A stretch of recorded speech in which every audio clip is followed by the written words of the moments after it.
Hello and welcome to Silver Age Silver Screen, a podcast where we watch, discuss, and review film adaptations of comics, anime, video games, and other stereotypically geeky works.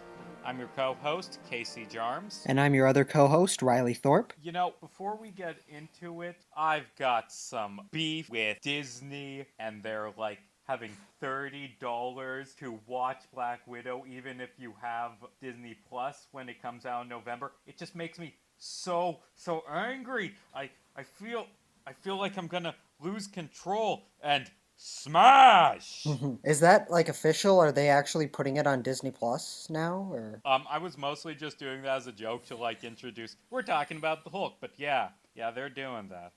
Feel so angry. Want smash skin green. We're talking about the Hulk. Okay. That was a very great segue. Yes, it was completely fluid and natural. Absolutely. More specifically, we are talking about the portrayal of Hulk in the Marvel Cinematic Universe, played by Edward Norton and Mark Ruffalo. Mark Ruffalo taking over after one movie and doing a better job, but we'll get into that. This isn't going to be a typical review type thing for us. I mean, it's not a review, but this is how I think we're going to do this, is go through the 6 films that star the Hulk in the MCU, discuss Hulk's role in them, and give our thoughts. Hulk's appeared in 6 Marvel movies in the past 12 years. I would say only one of which is a good Hulk movie.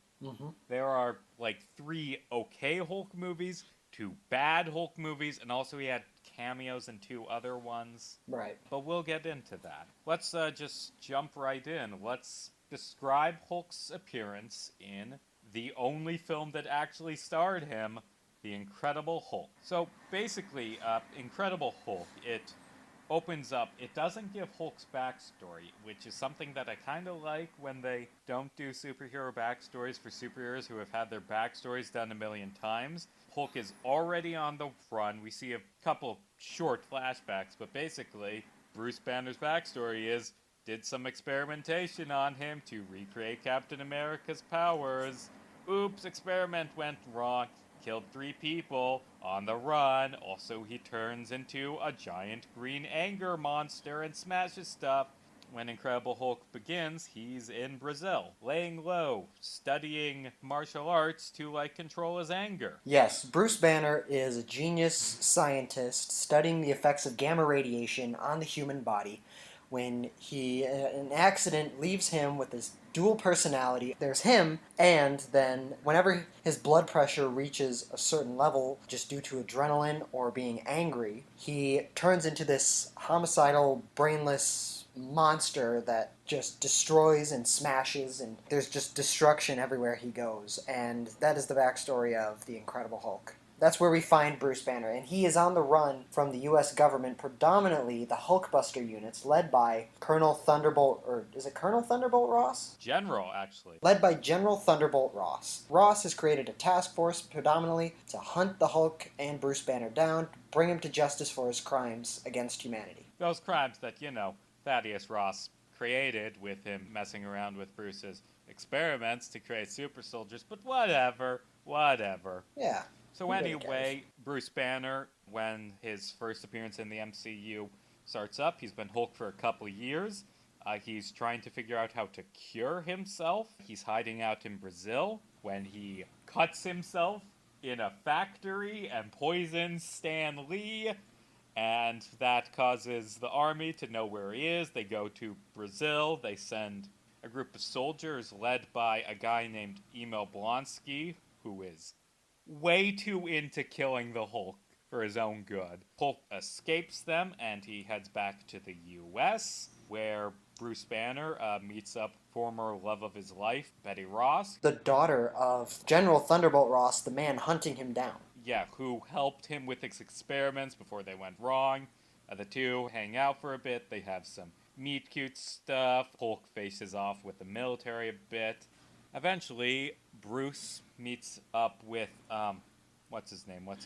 The leader? Stern. Samuel Stern. In the comics, he's the leader. They didn't do that in the films, though, even though they set it up. But he meets up with another scientist named Samuel Stern and tries to fix his Hulk powers. And it doesn't work, unfortunately. And also, Emil Blonsky, that guy who really wants to catch Hulk, ends up forcing Stern to turn him into a Hulk, a more evil version of Hulk called Abomination. And then Blonsky destroys Harlem, and Ross lets Hulk go so he can go fight Blonsky. They fight in Harlem. It's actually a pretty good scene. Hulk beats the crap out of Abomination and then just kind of goes north to Alaska and chills there for a while. Yep, yeah, that sounds about right. And that's the end of The Incredible Hulk. And by the end of the film, we can see that Bruce Banner has somewhat gained control over the Hulk. That's something that we should really hone in while discussing this. The relationship between Bruce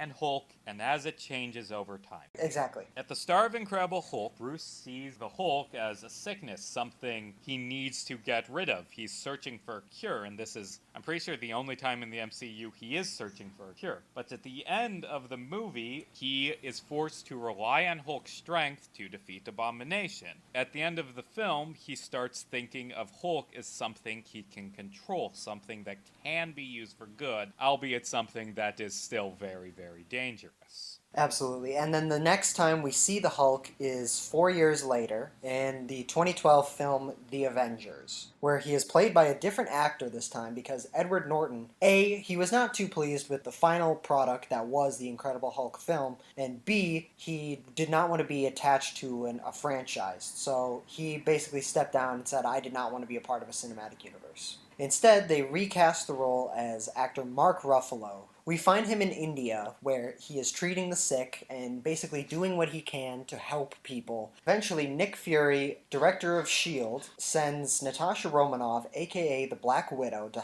incorporate him into the new Avengers program. Before we go too far into Avengers, because I have a lot of thoughts on it, what are your thoughts on Hulk's portrayal in The Incredible Hulk? I'm going to get this out right away. I do think that The Incredible Hulk is one of the weaker films of the MCU. I would straight up say it's the worst film in the MCU. I would say it's one of the worst. Big factor in is, yes, in terms of like the filmmaking at hand, yeah, I have a lot of flaws with it, as well as the story. Also, it just doesn't lead to anything. You mentioned, I believe, Samuel Stearns earlier. Mm-hmm. They teased him at the end of the film. He was, I believe, infected with gamma radiation, and you see his head expanding and morphing, and he's turning into the leader, who is a character who's got green skin and a huge head. That's predominantly his look. And you see he's got a big smile on his face. So they were teasing him as a villain of the potential next Hulk film. But they actually ended up writing that off as, oh no, he died like a minute later. After they made The Incredible Hulk, Marvel got bought out by Disney, but the distribution rights for Hulk films were still owned by Universal, so They don't want to make any more Hulk films because they would lose a big chunk to Universal. Exactly. Because of that, there wasn't any sequel to The Incredible Hulk. Right. The Incredible Hulk is the only standalone Hulk film we ever see. Setting aside it not going anywhere and its plot just being okay, I don't think it has a bad portrayal of Hulk. No, not at all. The Incredible Hulk is probably the MCU movie where Hulk is the most monstrous, the most mysterious. Mm-hmm. The film does start out with him as just this horror character. Exactly.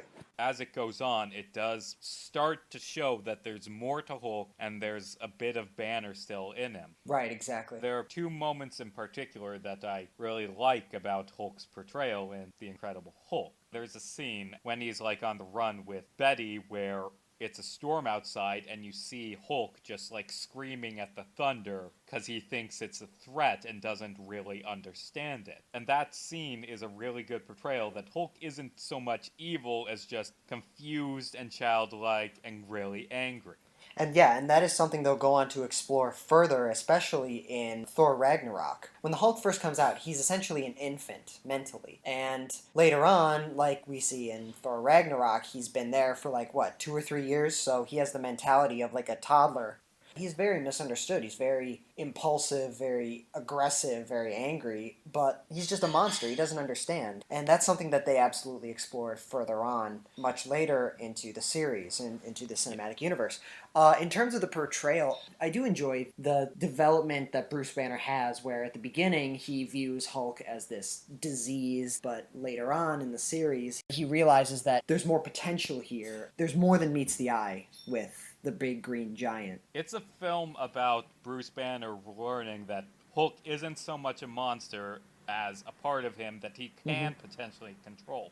And this shows up in the film's ending, where Hulk, despite being a mindless monster because of Bruce's control over him, refuses to kill Abomination and General Ross. He lets them live. There was a deleted scene that a lot of people talk about. It was cut from the beginning of the film. It was a scene where essentially he was living in Alaska and he was essentially trying to commit suicide and shoot himself in the head with a gun, but the Hulk stopped him from doing that. That obviously was a deleted scene. I'm sure they cut it because it was probably a little dark for a comic book film, but we've seen comic book films be darker since then. But that scene goes to show right out the gate, like, he is desperate. Like, he doesn't see any other choice but to just end his own suffering because the Hulk has just consumed everything of him. He can't live a normal life. He would rather die than suffer like that. And that just goes to show at the beginning, like you said, how his view on what the Hulk is in relation to himself versus what it is at the very end, where he is willingly turning into the Hulk and smiling because it is something that he potentially has control over. Like we said, the Incredible Hulk is really weird looking back on because Right, yeah. its main character was recast. And I really like Mark Ruffalo's portrayal as the Hulk, and we'll get into that later, but I don't mind Edward Norton. He does a good job balancing a character who is constantly desperate and stressed out, but also showing him as being good at keeping it under wraps, someone who is trying very hard to not lose his cool. Like, I really like the idea of Bruce Banner studying meditation and martial arts to control his rage. Yeah, I mean, that's just realistically what someone in that circumstance would do, especially someone as intelligent as Bruce Banner is. Like, finding ways to control the beast and take charge of it, even in desperate situations. And, I mean, I think that the portrayal of Hulk and Bruce Banner, especially, was very well in The Incredible Hulk. I also think, and this might be a hot take, unless you go, like, all the way with it, like, really far out there, really, there's not much else you could do with a solo Hulk film versus what they did here, you know? Perhaps. Like you said, like, the film is about Bruce Banner's dynamic with the Hulk, and by the end of the film, his dynamic completely changes from a desperately negative one to a very positive one, and I feel like, as far as the Hulk goes, I think he's a fairly one-note character in terms of that, you know? Like, I like the Hulk, I really do, but it's like, I also think that as a character, he works much better as a side character in someone else's film, you know, like in The Avengers or in Thor Ragnarok. In The Avengers, he's literally like, I believe he even said, he's like, we're a time bomb. Well, he's also a time bomb. He could just explode at any minute, and he does. So I think that dynamic of him, like, is he gonna Hulk out? Is he gonna turn evil? Are we gonna have to deal, like, that sense of chaos that he brings? I feel like that is very effective in the Avengers, and his dynamic with Thor on Sakaar in Thor Ragnarok, which took the story a lot more in, like, a more out there and bizarre direction, which worked absolutely. But I think in terms of, like, a solo Hulk film, unless they go like World War Hulk or something really far out there, I don't think there's really much else they could do with his character in terms of a solo film besides what they did in this film. And I'm fine with only having one Hulk film because they did what they were going to do, and he was an established character that worked very well, or at least I think very well, as it continued. Talking about how Hulk works as part of a team, let's move on to the Avengers. As you said earlier, at the start of the Avengers, Hulk is hiding out in India. Black Widow gets sent to recruit him because he knows a lot about radiation and can track the magic thing that gives off radiation. Wink, wink. Not because he's a Hulk. Wink, wink. Bruce Banner goes to the SHIELD helicarrier. He hangs out with other Avengers, and a lot of the film is just Bruce Banner and Tony Stark hanging out in a lab doing science stuff together, being bros. I think of all the Avengers, those two would form a more professional relationship. Although I do think that Tony has even proves himself as a little bit much for Bruce. He's literally pokes him with a prod to get him to Hulk out. I think The Avengers is one of the absolute best MCU movies, and part of the reason is the cast of characters have really good chemistry with each other, and they work good as a group. And Absolutely. that is part of the reason I like Mark Ruffalo as Hulk. He is very good at bouncing off the other Avengers.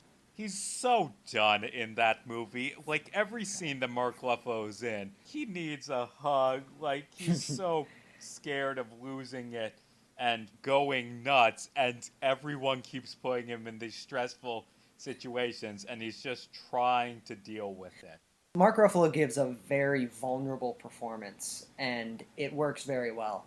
Even the scenes where he's hulking out, like when him and Black Widow are stuck and he's transforming, the emotion he brings in that scene, like it's very powerful. As you were just discussing, as the film goes on, Loki blows up the SHIELD helicarrier because of his complicated plans.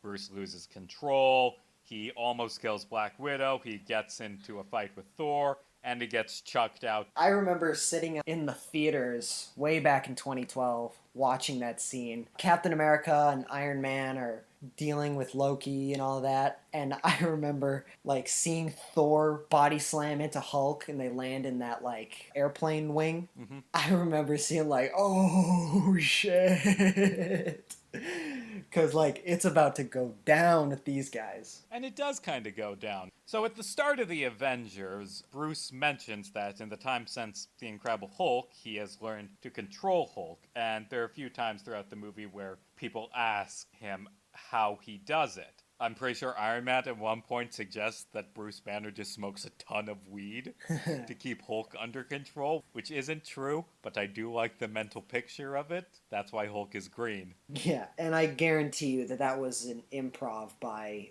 Robert Downey Jr. I guarantee it. Perhaps.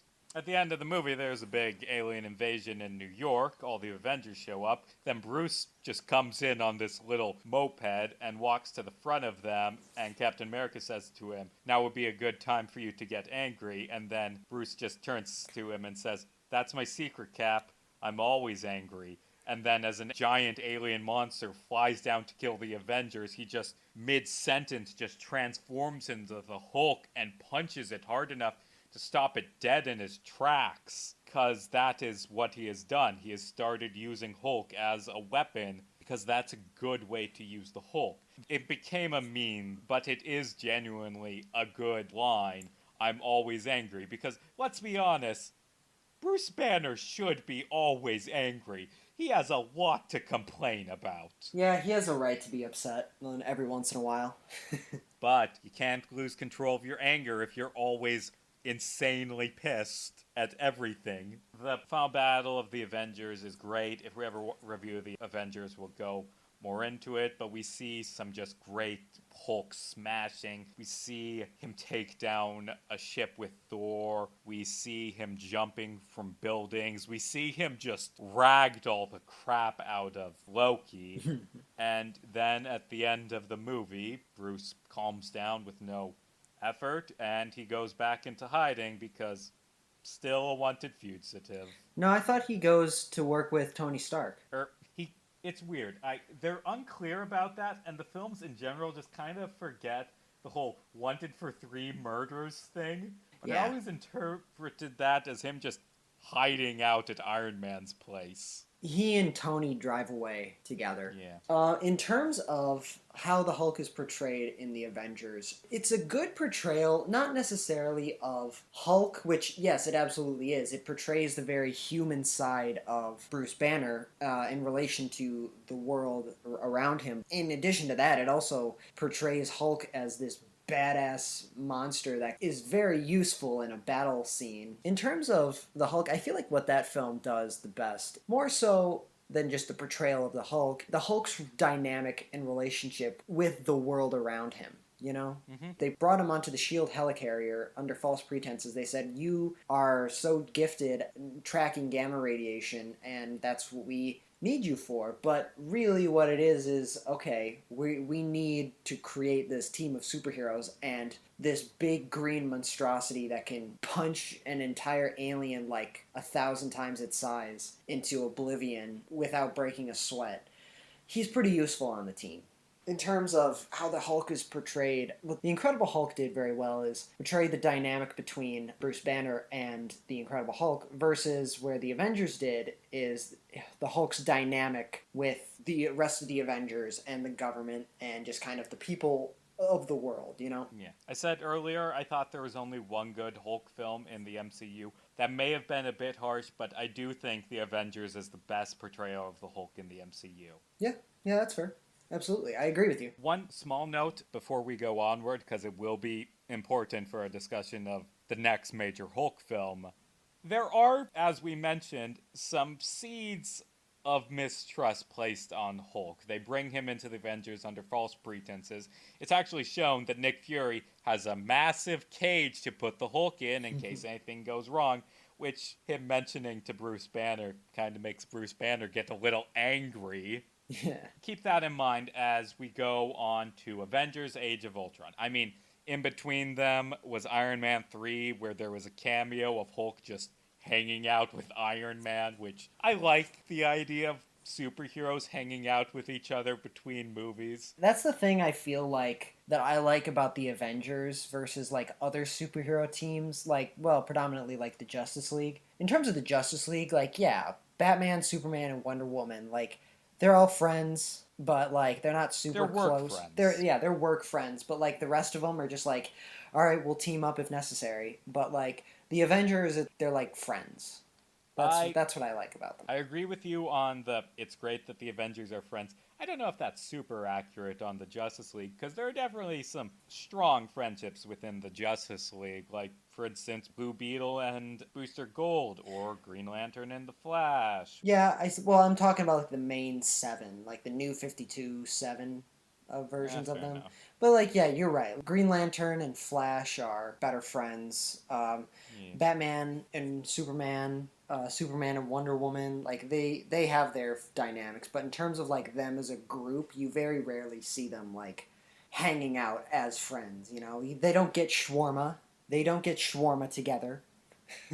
Anyway, I still like the Justice League. Don't get me wrong, Yeah. whatsoever. I think they're great characters. They don't, after killing a bunch of Nazis, just get drunk and try to lift Thor's hammer, and then evil robot shows up. Speaking of that random non sequitur, Avengers Age of Ultron. At the start of it, Hulk's working with the Avengers again. They have him as their secret weapon. Don't use him always, but when the going gets tough, like they're having some trouble with Hydra, just have him burst out and kill everyone. Absolutely.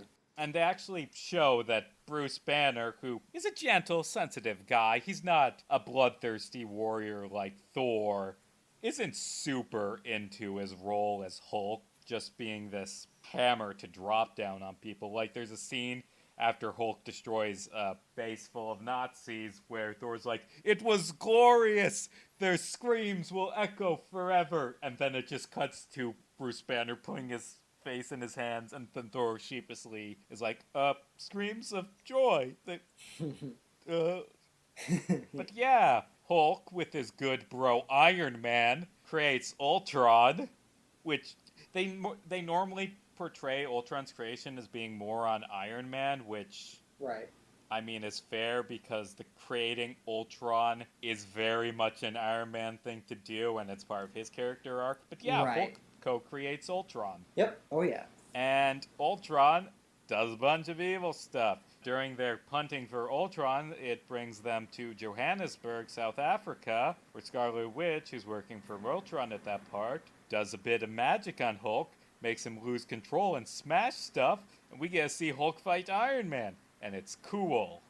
What happens next is Ultron essentially tracks them down and starts messing with them every which way they can, and the Avengers are forced to go into hiding, where they end up on Hawkeye's family's house on a farm, where they have to recollect themselves and prepare for the upcoming battle against Ultron. And eventually they get into this final battle. They smash a bunch of Ultron drones together as a team. But at the end of the battle, Hulk gets in a plane and he just flies away.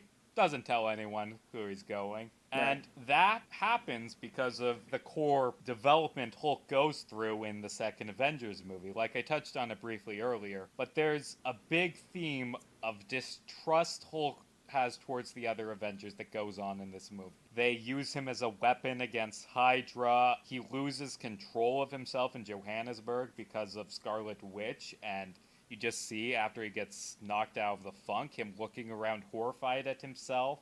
In this film, he starts a relationship with Black Widow, which we'll get to in a minute. But at the end, like, he doesn't want to turn into Hulk, but she just shoves him off a cliff so he'll power up. Right. In Age of Ultron, you really get the sense that Bruce Banner doesn't want to be a superhero anymore and just wants to retire and is being forced into it by the other Avengers. So, of course, at the end of the film, he just leaves. He gets in a jet and flies away. The relationship between him and Black Widow is often a point of criticism of that film. This is considered the weakest of the Avengers films, and for good reason. I agree with them. I do believe that of the Avengers films, they're all really solid. It's just Age of Ultron itself is definitely the weakest. In terms of the relationship, like you said, well, out of nowhere, Natasha Romanoff just starts flirting with him and inciting this relationship between the two of them. And it's met with him obviously having some hesitation. He's saying, I can't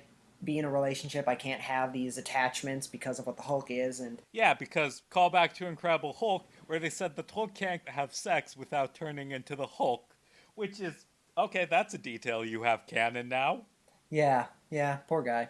Anyway, Also, it's bad biology because it says that if he had sex, it would raise his heart rate too much. But, like, we see him doing other physical activities, like running and stuff, that doesn't have that problem, but whatever. right, yeah. And it's very interesting because of the choice to have a relationship with Black Widow, like you said, this seed of distrust between all of them. It's like she has some convincing arguments to make when it comes to why she chooses to pursue him as a love interest, but as a character, she's the most mysterious of all of them. She's a secret agent. She's a spy with a very tragic, mysterious, and also dangerous past that, as we see with the upcoming Black Widow film, is coming back to haunt her. But he begins to distrust the fellow Avengers, and the person who's trying to keep him in the relationship, in the team, is the one that he theoretically should mistrust the most, or does mistrust the most, because she has the most secrets to hide. It's often a point of criticism, the relationship, and I do agree. I do think it was very out of left field. I remember watching that, like, what the fuck? Them? Really? On the surface, it felt like it was just a relationship to have a relationship, but it does thematically fit better into the Hulk's development of that story. And I did like the idea that Bruce Banner does still have some control over the Hulk in that he understands that what's best for him is to just leave and make his own way. And as we find out later, he shot himself into space and went Yeah, through a wormhole. And somehow. One more thing on the relationship between Bruce and Natasha. I don't actually mind it that much. I'm Mhm. mostly neutral to it. Yeah. The actors have good chemistry, but the film doesn't really give the relationship enough time for me to care about. It's just weird because they also had a really big relationship for him and Right. Betty Ross in The Incredible Hulk, and then they kind of forgot she exists. One more thing that I am also a really big fan of that this film did do with the Hulk is they gave him sort of a trigger to calm him down and turn back into Bruce Banner with the help of the other Avengers. You know, hey, big guy, sun's getting real low. They essentially put the Hulk in a trance with words and sort of physical actions that turns the Hulk back to Bruce Banner. like I said with the Incredible Hulk, this idea that realistically, in a situation like that, someone is not going to just be like, "Well, just gonna have to deal with this." Not like, no, they're gonna try to learn new ways of controlling their heart rates and controlling their breathing. That's why he learns all these new meditation and martial arts techniques. With this film, it's the other Avengers who are like, okay, to prevent the Hulk from getting out of control, we're going to bring this psychological trigger with him again. Like, realistically, that's something that would naturally happen, and I'm glad that that was something they did, because that was a very interesting development of the Hulk. Unfortunately, ways to make him stop being Hulk don't always work, especially when Hulk actively fights against being turned back for 2 years after flying a plane into space and ending up through a wormhole on an alien planet where he later runs into Thor and Loki because coincidence. It's far-fetched that he appears in Thor Ragnarok,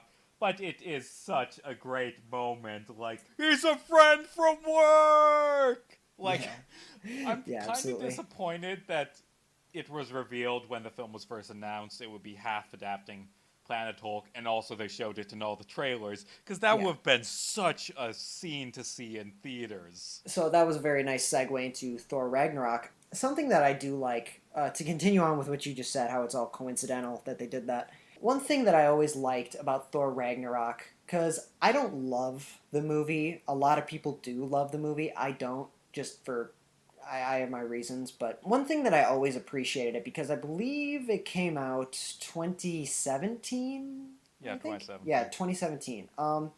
That year also came out Spider Man Homecoming and Guardians of the Galaxy 2. Basically, to set the scene, the very next year, Avengers Infinity War was being released, and it was the culmination of the previous 10 years of Marvel. And really, I think Guardians of the Galaxy is they're so far removed from like the main series Avengers films that, like, didn't really affect it too much. But I do like Spider-Man Homecoming, but one of the biggest criticisms I have is that there's really no weight to it. There's not much at stake. It just feels like it's a small movie in between two big movies, because for all intents and purposes it is. Like, Spider-Man was literally added almost last minute into Captain America Civil War, and the next year they're giving him his own movie. It just seems like there really wasn't much at stake. They were just like, oh, let's just make a Spider-Man movie. It just feels like this is a fun ride, but come on, let's get to Infinity War already. Come on, like, that's the movie we're really waiting for. The thing that Thor Ragnarok does, they fully embrace that. They're like, look, we know the last two Thor movies weren't crazy with fans.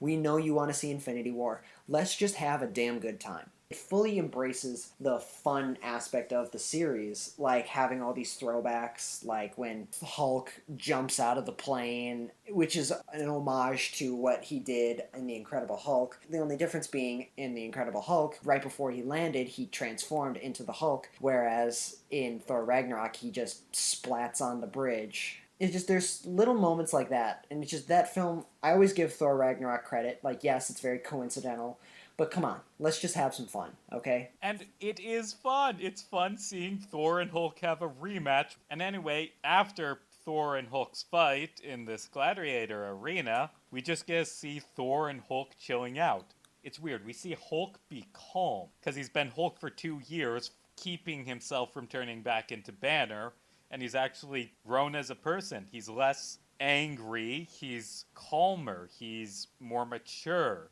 Right, He's still exactly. Hulk. He's still like smashing big monster, but he's starting to become a person. You touched on it earlier. The portrayal in Ragnarok of Hulk is that he's just grown up because he's been Hulk for 2 years, as opposed to just turning into Hulk for a few hours every few months, and Hulk never getting a chance to really establish himself as a person. Right, exactly. Partway through Ragnarok, Thor ends up getting Hulk to watch the sun's getting real low tape, and he turns back into Banner, who has not remembered the past 2 years, and we get some great Mark Ruffalo being a comedy actor stuff with him just bouncing off Chris Hemsworth as Bruce Banner being a guy on an alien planet who doesn't know what's going on. Anyway, at the end of the film, Bruce Banner turns back into Hulk to save the day, even though he acknowledges that might have some trouble turning back to Bruce Banner, but it's fine, gotta save the day. Bruce Banner's a good person.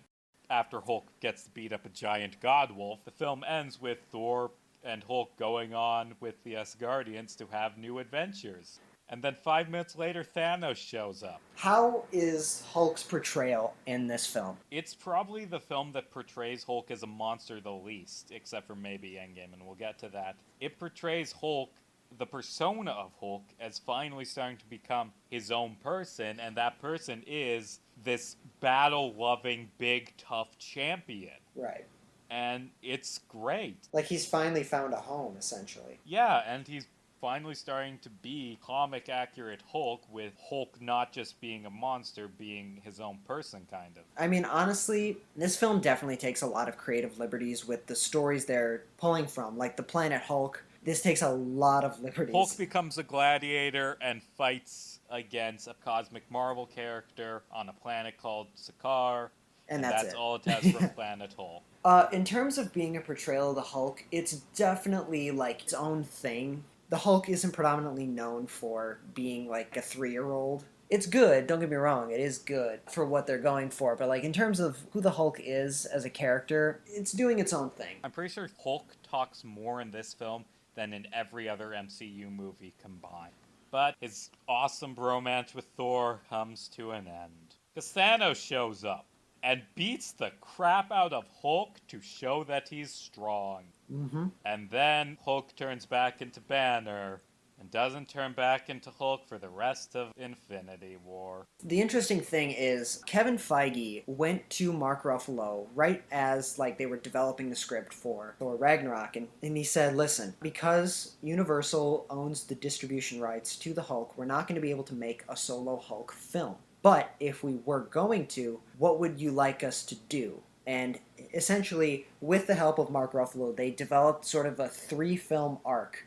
It was basically their ideas for what they would do with a solo Hulk film, starting with Thor Ragnarok, continuing in Avengers Infinity War, and culminating in Avengers Endgame. The Hulk's arc amongst those 3 films was conceptualized as one continuous story for the development of the Hulk. It was strange because like all 3 films are so different from each other, from like story, tone, and also where the Hulk is in his story. In Thor Ragnarok, he's in Planet Hulk, and he's this gladiator with the mentality of a toddler, and it's fun and silly. And then in Infinity War, he's like this really anxious, depressed, scared guy who can't turn back into the Hulk. Yeah, he can't turn into Hulk, so he wears an Iron Man armor and the Hulkbuster armor. In Endgame, we'll get into this a little more later, but he finds a way to merge his mind with the body of the Hulk, and so it's very strange because if they did conceptualize it as the Hulk story, as one continuous arc, they really changed it up to fit within the 3 completely different films. So yeah, I've heard the same thing of those 3 being a Hulk trilogy, but they're so different in their portrayals of the Hulk. I don't like Hulk's portrayal in the last 2 Avengers movies. I think they're the weakest films in terms of their portrayal of Hulk. Yeah, that's fair.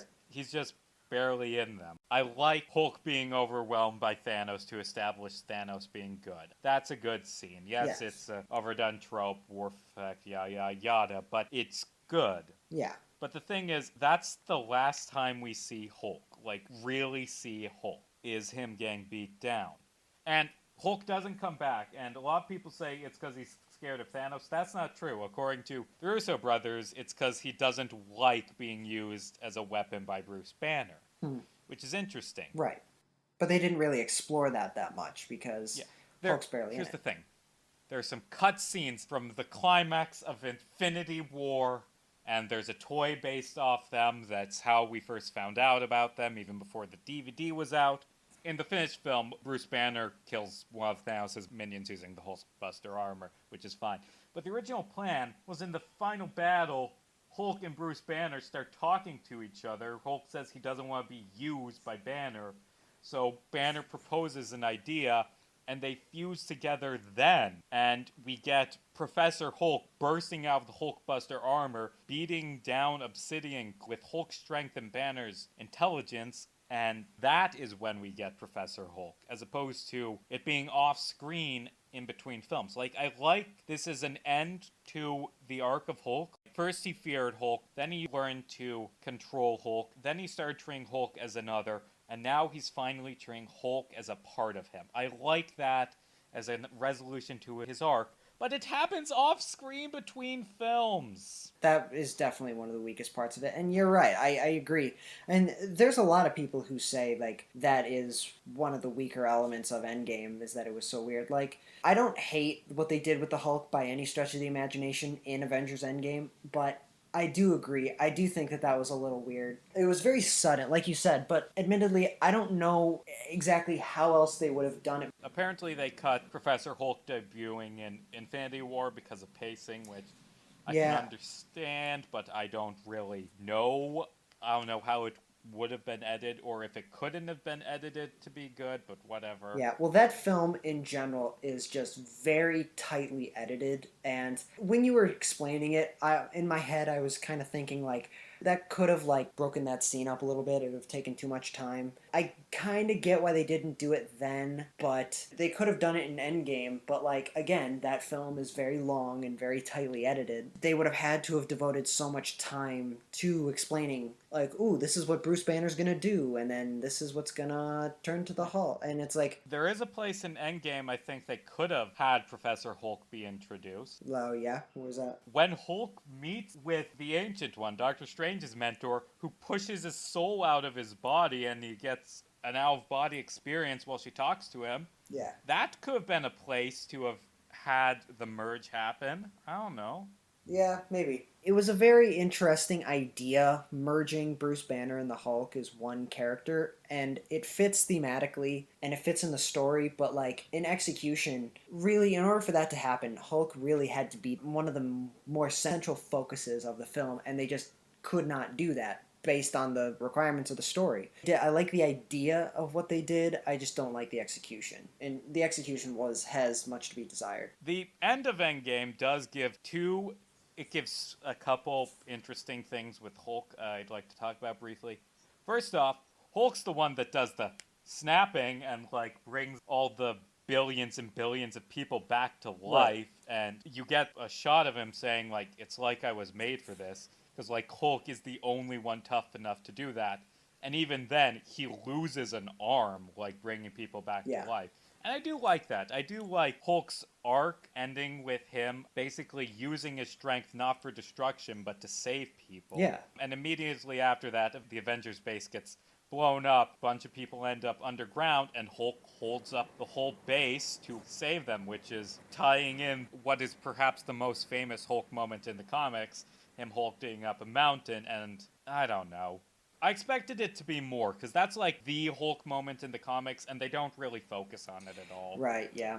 And he doesn't do crap in the final battle. Well, an interesting thing about when Hulk snaps and it brings everybody back, Thor is trying to convince everybody to let him do it. I've heard a lot of people saying, oh yeah, they should have done it because in the comics at one point Thor loses an arm and he has like a piece of the Destroyer armor from the first Thor movie, like as his arm. But I prefer that Hulk does it because he's this guy who his entire life he's been afflicted with this quote unquote disease. And now he gains mastery of it and he's in a place where he's happy and he's fulfilled. And not only is he using that power to create as opposed to destroy, but also there's some sense of poetic irony in the idea that he lost an arm. But also in terms of Thor's development and Thor's character arc in that film, if Thor had done it, that would have betrayed his entire arc. The point of Thor's arc in Endgame is doing what you can despite fear of failure and the anxiety of your past. He has the ability to do this and he has to find that within himself again. And I just feel like, oh yeah, him being the one to snap back, I just feel like that betrays that versus him actively like finding it within himself to fight Thanos and help his team fight for what's right. Yeah, no. Hulk doing the snap, that's a good end to his character. And in terms of what they're going to potentially do with the future, They're making a She-Hulk TV show. Maybe it'll be good. but beyond that, Mark Ruffalo has expressed interest in appearing in a Young Avengers film, or the New Avengers, or whatever. with like the teenagers as like a mentor figure to them. I mean, I do think just looking at how the Avengers were at the end of the last one makes sense for him and maybe War Machine Yeah. to be mentors to the new team because they're kind of the only team members left. I mean, I guess there's Thor, but he's in space. There's Scarlet Witch, but she's dealing with some stuff. Yeah. I like the idea of Hulk missing an arm being as a mentor figure now, To the next generation. either to the next generation or to his cousin, She-Hulk. And if you look at it, War Machine, he lost the use of his legs and without the help of Stark Tech. And Hulk lost the use of his arm, and I'm sure he could find a way to fix that. They created time travel technology. I'm sure they could find a way to kind of at least make Hulk's arm semi-usable, you know? So it's like these guys, these two guys who are like, we've fought and we've bled and we've lost a lot. We're both over 50 at this point. Yeah, together they could be good mentors, like you said. Also, you mentioned Hulk invented time travel. I did complain a lot about Endgame and Infinity War 2 for being bad Hulk films.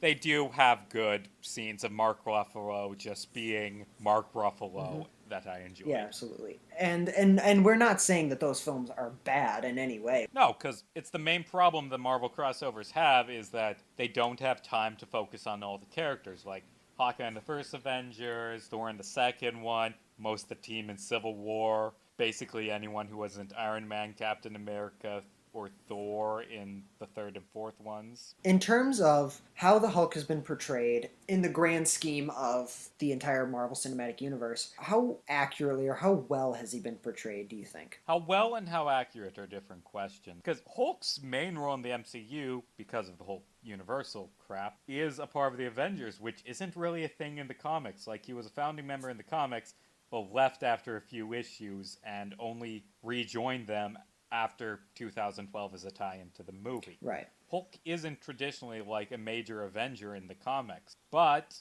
that is his role. He isn't traveling around fighting gamma monsters and dealing with his split personality. It's mostly how he relates to the team for better or for worse. Right, exactly. And I really like that. I really enjoy Bruce Banner as a character in the MCU. Going through and like analyzing his character arc in each film, they do something different with him in each film while still having it be like a consistent arc, even if it gets a bit messy towards the end. The Incredible Hulk, though being very detached from the rest of the MCU, I think is far from a perfect film, far from a great film. But in terms of the dynamic between Bruce Banner and the Hulk, this sort of Jekyll and Hyde scenario that they got going on, in terms of that was a very good portrayal then. Like you said, the rest of the series is predominantly focuses on Bruce Banner and Hulk's dynamics between the rest of the Avengers. But like you said, and I think this is kind of segues more so into a part of this discussion I wanted to have, sort of they kind of seem to forget this idea that Hulk is a wanted fugitive. Going back to that, he killed 3 dudes and was on run from the US military. Right. And he destroyed Harlem and Johannesburg. Right. Like, how is he not in prison? Like, I mean, they have more pressing things to go on, and pardon him because he saved New York City from aliens, yada, yada, yada. But they don't even address it. Right. Even in Civil War, when Thunderbolt Ross comes back, now he's a he's the Secretary of State. He's the Secretary right? of State, yeah. Even when he comes back, at no point does he even say, "Oh yeah, you guys were." Does he say? He refers to the Avengers as misplacing 2 nukes because they don't know where Thor or Hulk are. But he doesn't acknowledge that he created Hulk and Abomination. Oopsie daisy. And at no point does he mention, he goes, "Yeah, I was hunting him for years," at least from what I recall.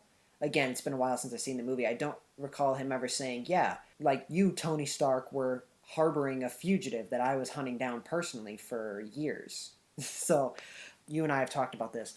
The portrayal of Hulk in the 2010 era Avengers Earth's Mightiest Heroes cartoon, that was a very good portrayal Uh, Not so much Bruce Banner because, He's barely in it. He's like Hulk 24/7, but yeah, it has good characterization for the Hulk. when the Avengers first form against the villain Graviton, right as soon as they finish him, the Hulkbuster units hone in around them, and Hulk is about to like fight all of them. But then the rest of the Avengers stand in front of him, and they're saying, "No, we're not. He's a hero. We're not going to let you take him. He's with us now." They never do that in the films. No, like so, and even later on when they introduced the Red Hulk, who is Thunderbolt Ross, deep down, Spoilers. yeah, spoiler. It's a comic Mm. book that's been there for a while, but point is, there is more of a dynamic between him and the Hulkbuster units, and him as a fugitive, and the Avengers are essentially keeping him in check. I do think that the MCU has treated Hulk pretty well. It has its strengths, has its weaknesses. As we mentioned, Infinity War and Endgame are kind of iffy on their portrayal. They kind of forget some plot lines with him being this wanted fugitive. They're very integral to the Hulk as a character. Speaking of forgetting plot lines, what are your thoughts on like how they deal with? Obviously, they forget about Betty Ross, but I don't really care because I have no love for anything in that film. But Hulk and Black Widow being in a relationship was such a big part of the second Avengers movie. Yeah. It gets referenced in Thor with Thor trying to pretend to be Black Widow and calm Hulk down with the "Hey there, bud, sun's getting real low. Oh, you punched me." Yeah. It's interesting. They never really fully go back to that relationship or even acknowledge it. They give like a knowing look in Infinity War, but Yeah. the film's too fast paced to really do it. Yeah. And in Endgame, he reacts the worst to Black Widow's death, perhaps even more than Hawkeye. Yeah. And at the end, there's a nice moment where he mentions that he tried to bring her back when he had the gauntlet but couldn't. Yeah. And that's like just a nice thing that I like. Yeah, honestly, I feel like Marvel was like, okay, well, the fans don't really like that, but it's already pre-established, so it would make sense that they would react this way. One thing that was always very interesting to me is they really toned down the power and the strength of the Hulk in the MCU. Like in the comics, the Hulk is ridiculously OP. Yeah, like we mentioned, one of the most iconic Hulk moments is him lifting a mountain. Yeah. And his max feats in the comics during World War Hulk after his family was murdered, and that's the strongest and angriest he's ever been in the comics. He was capable of moving continents and maybe even smashing planets in half. Exactly. And he can't do that in the MCU, I don't think. No, because Hulk is so strong. He's able to like jump for like several miles in like a single bound, you know? But like in the films they gave him more like make the laws of physics apply more so to him, which is interesting. Which is interesting because the sheer concept of Hulk is just crapping all over the idea of conservation of mass, but whatever. Exactly. In the MCU, they really toned down the Hulk in order to make him better fit into the rest of the MCU because they got to have some continuity between all the Avengers and their strengths, and they can't let it be too overpowered. But I do think that there was one thing that happened in Endgame. It was right before Tony snapped and, spoilers, defeated all them and gave his life. When Captain Marvel is trying to wrestle the gauntlet out of Thanos' hands, and he headbutts her, and she just doesn't flinch at all. That, to me personally, signifies that Marvel is like, okay, we know we toned down the power of the Hulk, but now we are willing to go, like, super powerful with our characters. Yeah, and it isn't just Captain Marvel. In the most recent couple of films, they've also had Thor go insanely powerful, and in Infinity War finally gave Doctor Strange just this massive spell list. Exactly. Yeah. And I'm glad that the MCU is willing to have characters be strong. In terms of the dynamic with Hulk with Bruce Banner, the Incredible Hulk did that very well. In terms of the Hulk's dynamic with the rest of the Avengers, that was done very well with the first and second Avengers film. Thor Ragnarok, its portrayal of Hulk is really its own contained thing, but Infinity War and Endgame, they kind of lose it a little bit. we like the idea, but in terms of like the actual execution, it has a bit to be desired. But so in terms of the character of the Hulk, overall, I'd say it was a pretty solid portrayal of him as a character. In terms of like his power, they did very much so tone him down because Hulk in the comics is like he's like the most powerful one of all of them, the strongest of all of them, and they just kind of he is, absolutely, but they really toned down his power to make sense in the cinematic universe. But in terms of what they're going for in the future, they're going very powerful with their characters like Captain Marvel, like Thor. Rumors that Adam Warlock is going to be in the upcoming Guardians of the Galaxy film. And also in terms of the future, they're going to continue Professor Hulk. His involvement with the Avengers is going to be more of a mentorship role, and I'm interested to see how they're going to continue Hulk's story, how long they're going to continue Hulk's story, and overall, I think it was a pretty solid portrayal, though they had some missteps here and there. Yeah, overall, I think it's pretty good. Speaking of things that are pretty good, stopping Yeah. eventually. That was a bad way to end this. But whatever. Riley, where can they You find can all you? find me on TikTok and Instagram at Riley James Thorpe, and you can find me on YouTube at Riley Thorpe, where you can find my latest short film, Silence of the Karens. Which is Yeah. really good. Yeah. Admittedly. I tried, yeah. It's a horror comedy parody, so I hope you guys enjoy it. Also, check out The First Mag Train Out of Cleveland and Other Short Stories, available now on Amazon. It's a collection of sci-fi short stories I wrote. The ebook's only a few bucks. Go buy it. We'll be back next week, assuming the sun doesn't go too low. Next episode, we'll be talking about Captain America. Not Captain America the First Avenger. We're going to be talking about the film called Captain America. From 1990. Oh, yeah. Oh boy. Oh, boy. You know, when you and I were brainstorming, real quick, when you and I were brainstorming ideas for what we would talk about on this podcast, and you started throwing out like ideas like Catwoman and Batman and Robin and the Fan Four Stick and this film Captain America, I was excited, but I was also kind of struck with this feeling of, oh shit, that means I like actually have to watch these movies. But yeah, I've seen the last 3 movies we reviewed already. Yeah. Never seen this one. Just heard that it's the worst of the 6 live-action Captain America movies. Mm-hmm. Yes, there are 2 other Captain America movies before the first Avenger, and we'll talk about them eventually, probably. There was actually 3, I believe. One from the 40s and 2 in the 80s. Oh, right. There's the 40s serial. Yeah, where the guy died. The actor died like Wait, he died while they were filming? a couple weeks after, or you can. We'll save it for next episode, but a dude died while filming a Captain America movie? The guy who was playing Captain America, he wasn't exactly like per se like in shape exactly, but like he had a heart attack a couple weeks later, and it was attributed to the fact that the physicality necessary to portray Captain America in that serial was so physically straining on him that it just his heart gave out. Well, I don't think anyone died in the filming of the one we're watching next week. Unfortunately not.